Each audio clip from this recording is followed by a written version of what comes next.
Hello and welcome. My name is Vikram Chandra and you're watching This World on WION. We bring you the week's biggest headlines every week from around the world in less than half an hour. And the war in Israel continued to dominate global headlines this week once again. And surprisingly, Ukraine, the war that has become the forgotten war in the last few weeks, is now back in the news. The week saw the heaviest shelling in Ukraine, and the question being asked is whether Russia has silently won the war. Also on the show tonight, we talk about COVID-19. The pandemic is over, but its after effects linger on. This week, a study claimed that the virus from China may have damaged our brain, irrespective of whether we were infected by COVID or not. And another study, ICMR, of the Indian Council of Medical Research, found that COVID could possibly cause sudden deaths through heart attacks. So if you had COVID, should you actively make changes to your lifestyle? We're going to be talking about that a short while from now. But let's go straight to our top story. On the 7th of October, Hamas launched a terror attack on Israel, and ever since, the situation in West Asia has spiraled increasingly out of control. This week, Israeli troops entered Gaza. While the IDF did not formally announce a ground operation, the Israeli Prime Minister Benjamin Netanyahu announced what he called the second phase of the war. What does this stage look like? Well, Israeli tanks are advancing on Gaza City. Look at Jabalia. This is all that remains of Gaza's largest refugee camp.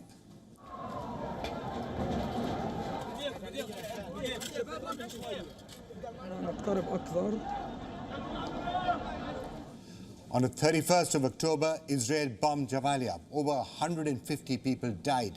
116,000 people lived in Jabalia before the war. The refugee camp is densely populated, covering an area of just 1.4 square kilometers.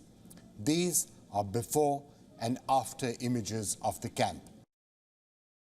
Israel claims it was targeting Hamas commander Ibrahim Biari. The IDF claims to have killed him. We eliminated the commander of the Jabalia battalion, Ibrahim Biari. He was a murderous terrorist who was also responsible for a significant area from which the terrorists left to the massacre of the 7th of October. But beyond that, he was a senior terrorist who dominantly directed the fighting in northern Gaza. We killed him. Hamas claims that Biari was never even in Jabalia. In other words, he isn't dead. And as the news of the deaths in Jabalia spread, people came out on the streets across the Arab world, protesting Israel's actions.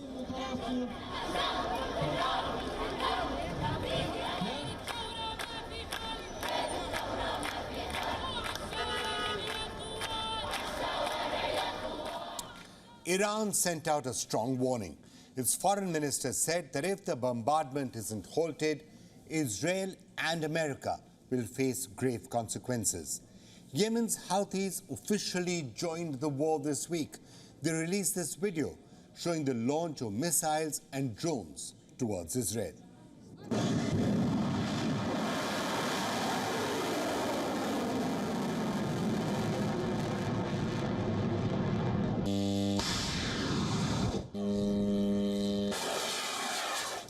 The Houthis said this was the group's third attack on Israel.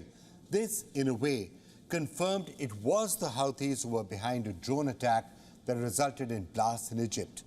In a televised statement, the Houthi military spokesperson Yahya Sari said there would be more such attacks on Israel to, quote, help the Palestinians to victory, unquote.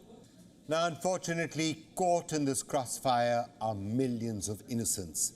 Over 9,000 people have been killed in Gaza so far.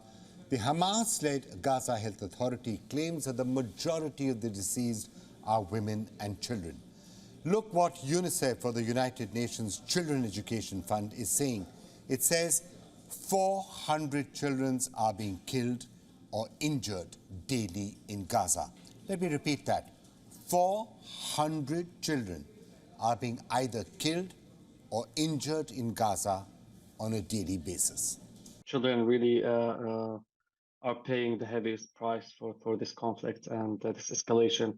So far, over 3,500 children have been killed and over 6,800 have been injured in different levels of injury. These numbers shouldn't pass by as any other number, because these are not just numbers. These are kids, children who lost their dreams, lost their futures, and thousands killed shouldn't be a normal thing. And let's look at the hostage situation now, because frankly, they are also innocents who've been caught up in all of this. Israel says there are currently 242 hostages in Gaza. Hamas has claimed that at least 7 of them have died in the Jabalia airstrike. Israel has not responded to that claim. Earlier this week, Hamas released a video of 3 Israeli hostages. One of the women pleaded with Netanyahu to agree to a prisoner swap for the sake of their release. Netanyahu responded to the video, calling it cruel psychological propaganda. An Israeli soldier who was taken hostage was rescued earlier this week. Also this week, the Rafah border opened. Let me remind you, the Rafah is the only crossing or passage into Gaza that is not actually controlled by Israel. Egypt controls this border. It was opened following negotiations with Israel and the United Nations. Foreign passport holders, along with several injured Gazans, crossed into Egypt. I came down to Gaza about 6-7 months ago. I came down to spend Ramadan with my family, but since Gaza is under siege for the past 16 years and maybe more, it was really hard for me to get a permit and leave either through the Egyptian side or the Israeli side. So we finally got the chance to almost leave Gaza. This is my 5th attempt to leave. We evacuated our house about 19 days ago. It was not a one-way traffic. Aid did arrive in Gaza this week through the Rafah crossing. But the big question now is, what's next? Where does the war go from here? Is peace at all in sight, even in the distant future? Or should the world prepare for a bigger war, more bloodshed, more conflict, possibly more parties in West Asia getting drawn in? And for more on this, we're now being joined by Idan Rol, who's the former Deputy Minister of Foreign Affairs of the State of Israel. He served as the Deputy Minister of Foreign Affairs under the administration of Yair Lapid. Thank you so much for joining us, Mr. Rol. What is your own assessment of what is unfolding in the Gaza Strip right now? Well, I think that we are working according to our plans, and we knew before this operation. Well, we were attacked on October 7th in a brutal way, but then we decided we have no choice but defeating Hamas completely. One should understand that this includes both the military wing and the so-called political wing.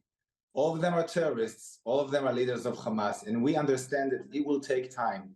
Mr. Rol, I have to say this, watching how things are actually unfolding, even people who are friends of Israel can't help wondering if Israel has been caught in a trap that has been deliberately set by Hamas. I mean, look at the situation. Intense fighting in an urban area. Hamas is going to be in tunnels, coming out, guerrilla warfare against IDF civilians. Lots of civilians are dead already. Lots more civilians are going to die.